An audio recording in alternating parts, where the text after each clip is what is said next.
मत्ती 8 उसकी 28 से 34 आयत में लिखा है, जब वह उस पार गदनेरियों के देश में पहुंचा तो दो मनुष्य जिनमें दुष्ट आत्माएं थीं कब्रों से निकलते हुए उसे मिले, और वो इतने प्रचंड थे कि कोई उस मार्ग से नहीं जा सकता था।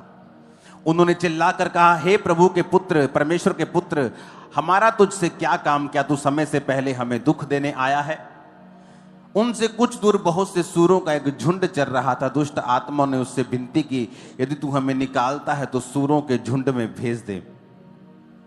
अब यहां पर यह हमने बहुत बार वचन बहुत बार पढ़ा है, लेकिन अब जिस बात की मैं जिक्र करना चाहता हूं वो है कि जब वो गदनेरियों के देश में यीशु मसीह पहुंचे तो लिखा दो मनुष्य उन्हें वहां से मिले। वो इतने प्रचंड थे, यानी वो इतने अग्रेसिव थे वो दोनों।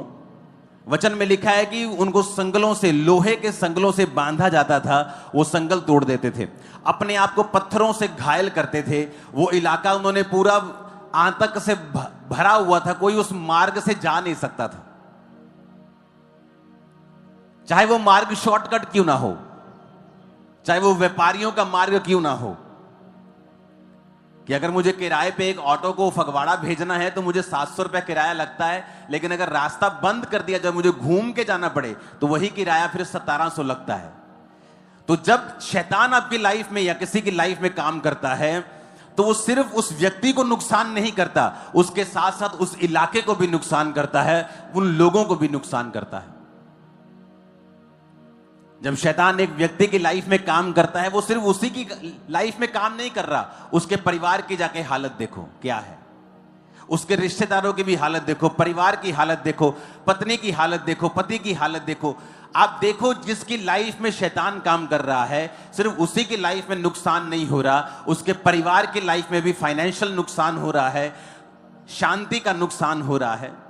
और इसीलिए जब एक व्यक्ति चर्च में आता है और छुटकारा ग्रहण करता है, सबसे ज्यादा विरोध उसी व्यक्ति का या चर्च का होता है, क्योंकि शैतान को कभी भी छुटकारा पसंद नहीं है। क्योंकि शैतान ये बात जानता है कि ये छुटकारा सिर्फ इस व्यक्ति का नहीं होगा, ये छुटकारा इसकी फाइनेंशियल लाइफ का भी होगा। एक व्यक्ति अगर शराब पीता है तो कितने लाख रुपया, कितने हजारों रुपया वो एक साल में खराब करता है। अपनी फैमिली के साथ वो घूमने नहीं जाता क्योंकि हर समय उसके दिमाग में शराब है। शाम को वो अपने बच्चों के साथ नहीं बैठ पाता क्योंकि जैसे शाम का वो शाम होती है उसके दिमाग में शराब घूमती है। वो अपने बच्चों के साथ समय नहीं बिता पाता क्योंकि उसके शाम को उसके समय में शराब है। अपनी पत्नी के साथ बात नहीं करता क्योंकि शाम को उसको तलब लगती है और वो शराब पीने के लिए दौड़ता है। ये क्या है? ये बंधन है। और वचन में लिखा हुआ है कि जब परमेश्वर वहां छुड़ाने के लिए गए तो शैतान कहता तो समय से पहले मुझे दुख देने के लिए क्यों आया है? क्योंकि एक परिवार में अगर एक व्यक्ति भी शैतान के झांसे में है, बंधन में है, तो वो पूरे परिवार का भी उसमें नुकसान होता है। फाइनेंशियल नुकसान, इमोशनल नुकसान, सोशल नुकसान। ऐसे बहुत से परिवार हैं जहां पर रिश्ते नहीं हो पाते क्योंकि उनकी फैमिली का एक मेंबर शराबी है। आपको समझ आ रही मेरी बात ही कि नहीं? और जब इसीलिए जब चर्च में लोग आते हैं, जब चर्च में आप बोलते हो कि मैं चर्च में जा रहा हूं, सबसे ज्यादा विरोध चर्च का होता है। जबकि यह बात लाखों बार बताई गई और प्रूवन है कि बाइबल में एक भी बार ईसाई धर्म के नाम का जिक्र तक नहीं है। प्रभु यीशु मसीह धर्म बदलने नहीं, वो जीवन बदलने के लिए आए। अगर उन्होंने कहा होता कि हां धर्म बदलो, तो हमें फिर कहने में क्या प्रॉब्लम है? हम भी बाइबल पकड़ के कहते हैं कि हां सब यीशु मसीह ने कहा है धर्म बदल लो, तो हमें फिर क्या दिक्कत है? इसके लिए कोई परसिक्यूशन और भी फेस करना पड़ता तो हम करते, फिर क्या डर है किसी का? लेकिन शैतान इसीलिए विरोध करता है क्योंकि वो जानता है कि जब एक व्यक्ति चर्च में जाएगा और प्रभु उसे छुटकारा देगा तो वो ही नहीं छूटेगा, उसकी फाइनेंशियल लाइफ भी छूटेगी, उसका परिवार भी छूटेगा, उसके बच्चे भी छूटेंगे, उसका भाई भी छूटेगा, उसकी बहन भी छूटेगी, जहां वो रहता है वो मोहल्ला भी छूटेगा। उसे मालूम है।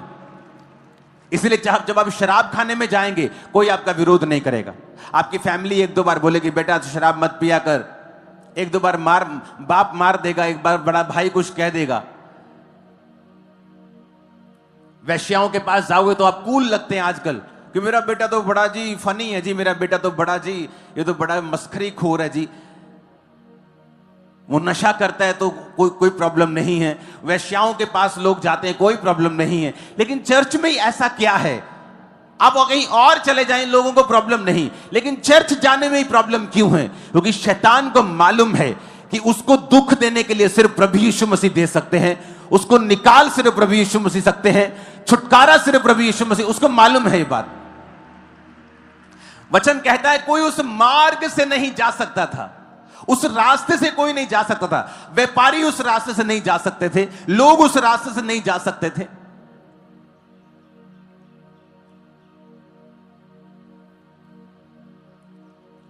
हालेलुया।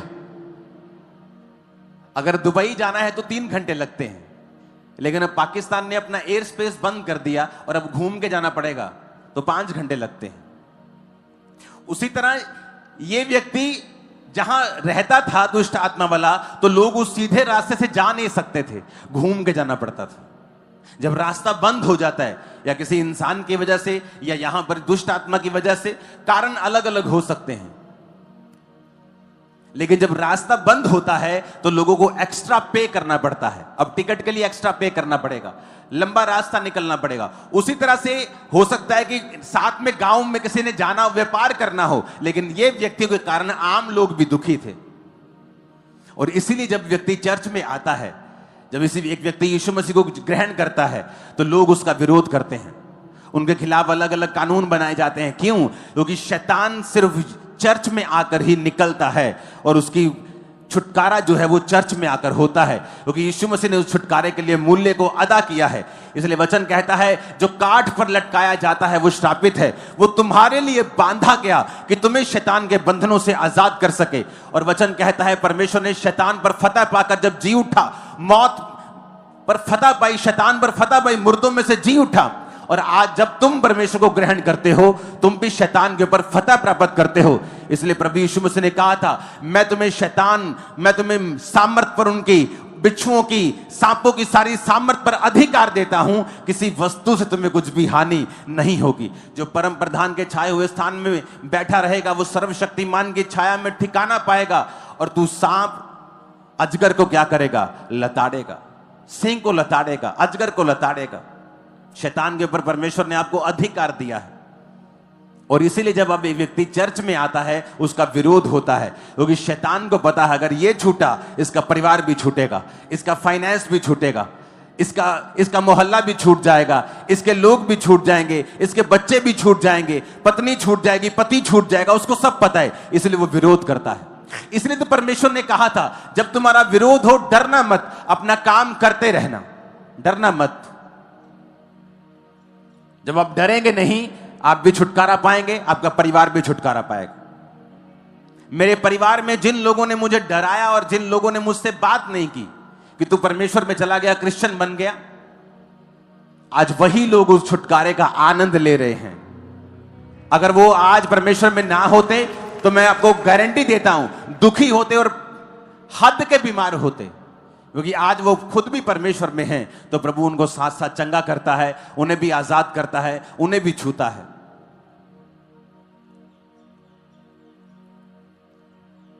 इन छुटकारों के हफ्तों में मेरा विश्वास है कि परमेश्वर आपके परिवारों को छुड़ाएगा, वो आपके फाइनेंस को भी छुड़ाएगा। इस डिलीवरेंस वीक्स में जो कुछ भी आपका बंधा हुआ है, यीशु मसीह नासरी के नाम में वो छूटेगा। आमीन। ऊंचाई और आशीष आपकी होगी।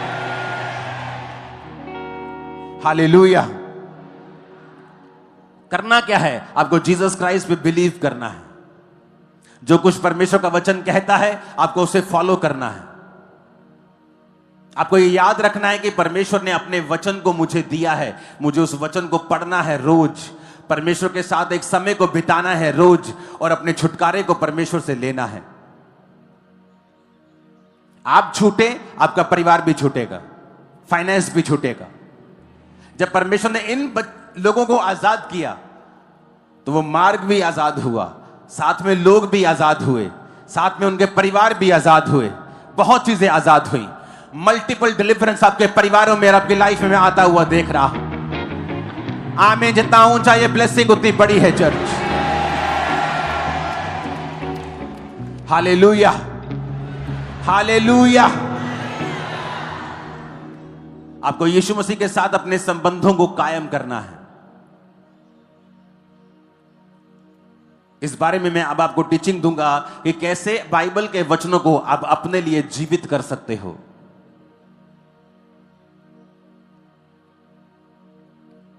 आप अपने लिए उन्हें जीवित कर सकते हो।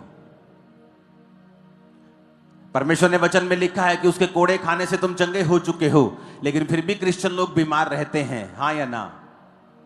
बाइबल में लिखा है, इसका मतलब यह नहीं है कि आप बीमार नहीं होंगे अगर उसने कोड़े खाए हैं तो। लेकिन वचन में यह लिखा है कि तुम्हें विश्वास करना होगा, उस वचन को मुझे पर्सनलाइज करना होगा, अपना बनाना होगा, उस वचन के साथ मुझे प्रार्थना करनी होगी, उसे इंडिविजुअल लेना होगा, व्यक्तिगत रूप के ऊपर लेना होगा, तो परमेश्वर मुझे छुटकारा देगा। कितने लोग हैं जिनके बच्चे नशा करते हैं? आपने कौन से वचन के साथ कब प्रार्थना की है कि परमेश्वर आपके बच्चों को छुटकारा दे? किस वचन के साथ आपने प्रभु से फाइट की है? क्योंकि जब मैं डिप्रेशन में था और जब मैं परमेश्वर में आने के बाद और ज्यादा बीमार हो गया था, आपको यह बात शायद मालूम नहीं, बहुत कम लोगों को। 2004 में मैं प्रभु में आया और 5 में जिस कारण मैं परमेश्वर में आया था, मेरी हालत उससे भी ज्यादा खराब हो गई थी। लेकिन एक बात मैं समझ चुका था कि प्रभु यीशु मसीह जीवित परमेश्वर है। ये बात मुझे समझ आ गई थी क्योंकि मेरे सामने बीमार लोग आए और मेरे सामने वो हील हुए। ये भी नहीं कि बहुत भीड़ थी कि 80,000 लोग बैठे हैं, मालूम नहीं कि हील हुआ कि इनका बंदा है कि मेरा बंदा है। 30-35 लोग होते थे, सबके बारे में मालूम होता था कि ये जेन्युइन है, ये सब कुछ सही है। तो एक बात मेरे को पता चल गई थी कि परमेश्वर जीवित है। अगर मेरा हल हो सकता है तो प्रभु ही कर सकते हैं। लेकिन प्रार्थना मेरी कम थी, 15-20 मिनट की प्रार्थना मैं करता था, कभी एक बार कर ली, दिन में 2 बार कर ली। और एक वचन मेरे सामने आया था कि हे मेरे प्रिय भाइयों, हियाव बांधो, दृढ़ रहो, क्योंकि तुम जानते हो मसीह में की गई मेहनत व्यर्थ नहीं है। प्रभु के काम में बढ़ते जाओ, क्योंकि तुम जानते हो मसीह में की गई मेहनत व्यर्थ नहीं है। मुझे ऐसा लगा परमेश्वर ने मुझसे बात की है कि अगर मैं मेहनत करूंगा, अगर मैं प्रार्थना करूंगा तो मेरी व्यर्थ नहीं जाएगी।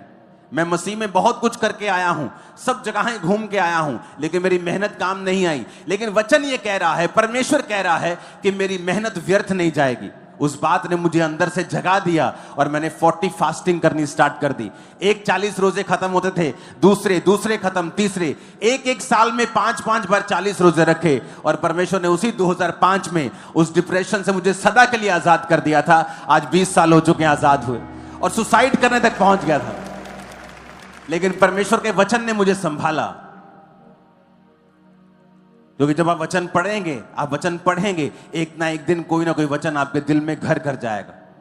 आपको लगेगा परमेश्वर ने आज मुझे इस वचन के द्वारा छुआ है, ये वचन परमेश्वर मुझसे कह रहे हैं। और वही वचन के साथ आप प्रार्थना करने लगेंगे, उसी वचन के साथ अपनी जिंदगी गुजारने लगेंगे, और आप देखेंगे जल्दी छुटकारा आपकी लाइफ के अंदर होगा। आमीन।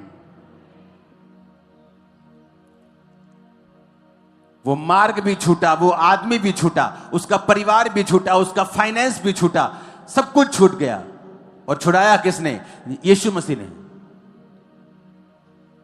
तब यीशु मसीह शारीरिक रूप में थे, आज वो पवित्र आत्मा के रूप में चर्च में मौजूद हैं और अपने वचन के रूप में मौजूद हैं।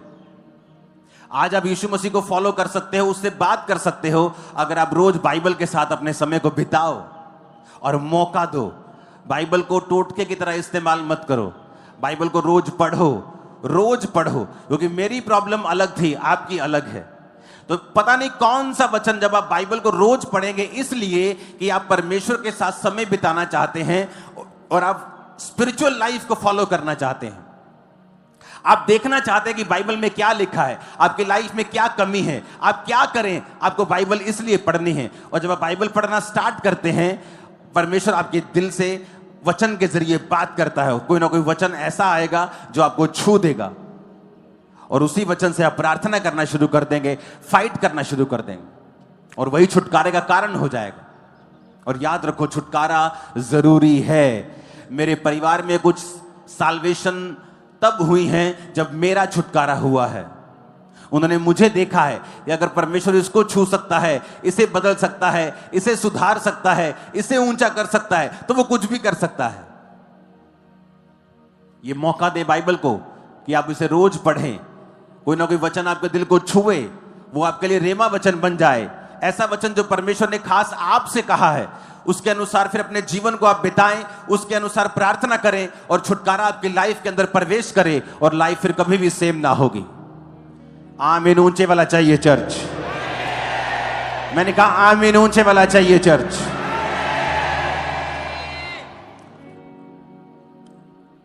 अपने पड़ोसी को बोलो, क्या तू छुटकारे के लिए तैयार है? क्योंकि छुटकारा जरूरी है।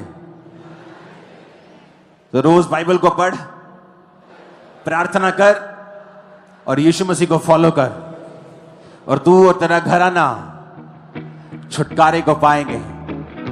आमीन आमीन। ऊंचा 7 बार बोलो आमीन।